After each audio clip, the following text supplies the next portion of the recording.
आपण बघत आहात AKP न्यूज मराठी, आपला आवाज आपली ताकद। सबस्क्राइब करा, शेअर करा, लाईक करा। AKP news Marathi.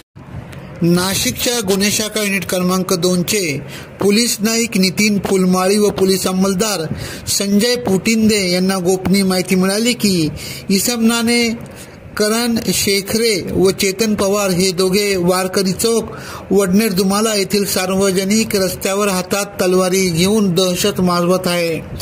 सदर बातमीची खात्री करून वरिष्ठ पोलीस निरीक्षक विद्यासागर श्रीमनवार यांना सूचना मार्गदर्शन करून त्यांच्यावर सापळा रचून कारवाई केली असता 8 मे 2024 रोजी वारकरी चौक वडनेर दुमाला तालुका जिल्हा नाशिक येथील सार्वजनिक रोडवर इसम नामे करण बाळू शेखरे वय 25, चेतन संजय पवार उर्फ सँडी वय 20 दोघे राहणार वडनेर दुमाला हनुमान मंदिराजवळ न्हावीवाडा नाशिक हे दोघे विना परवाना धारदार तलवारी स्वतःच्या कब्जात बाळगून मिळून आले म्हणून त्यांच्या विरुद्ध उपनगर पोलीस ठाण्यात गुन्हा दाखल करण्यात आला। सदरची कामगिरी गुन्हे शाखा युनिट क्रमांक 2 चे वरिष्ठ पोलीस निरीक्षक विद्यासागर श्रीमनवार यांच्या मार्गदर्शनाखाली पोलीस उपनिरीक्षक अजय पगारे, पोलीस हवालदार प्रकाश भालेराव, विलास गांगुर्डे, शंकर काळे, प्रकाश महाजन, पोलीस नाईक नितीन फुलमाळी, पोलीस अंमलदार संजय पोटिंदे, परवीन वानखेडे